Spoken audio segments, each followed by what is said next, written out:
As negociacións entre BNG e PSOE en Pontevedra para sacar adiante os orzamentos pro 2024 parece que non comezan con bo pé. Non gustou ao Goberno nacionalista o decálogo de demandas presentado onte polos socialistas para iniciar as negociacións. Significa que o Partido Socialista era quen non quería entrar no goberno municipal nin chegar a ningún acordo de goberno co BNG no seu día. O que queren é petardear a gobernabilidade deste concello, impedir e obstaculizar a gobernabilidade do Concello de Pontevedra e neste caso o goberno do BNG, non sei, pois obstruindo aínda máis ou cunha maior obstrucción que o propio Partido Popular, non? As demandas dos socialistas acadaban os 6,6 millóns de euros. Deles pedían 2,5 millóns para transformar a Avenida Raíña Vitoria nunha plataforma única aberta a un tráfico restringido. Tamén 450.000 euros para mudar o chan da Alameda que acollería a feira ambulante. Gobernar é moi serio, non se pode andar adiante e atrás, hoxe unha cousa, mañán outra e nada nos garantiza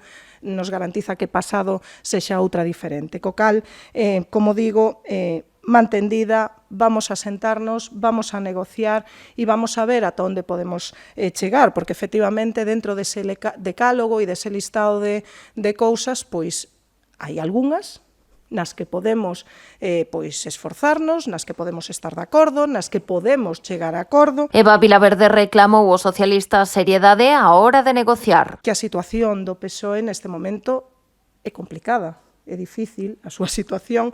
Por un lado, pois teñen a decisión ou a estrategia de non entrar no goberno, de manterse á marxe, de obstaculizar o goberno municipal de Pontevedra, pero por outro lado, isto supón ir da man do Partido Popular que, coa aliada que ten neste momento en Madrid, pois é un pouco difícil para eles. A alcaldesa en funcións pediu responsabilidade a PSOE e PP para aprobar os orzamentos de 2024 necesarios para non perder fondos europeos. O Goberno non descarta incluso someterse a unha cuestión de confianza. Temos que buscar todas as vías que sexan necesarias para ter orzamento no ano 2024. Así as cousas, Eva Vilaverde asegurou que o Goberno está disposto a negociar unhas conversas que liderará o edil de Facenda, Raimundo González. A intención é convocar a vindeira semana a Mesa Xeral de Negociación dos Orzamentos.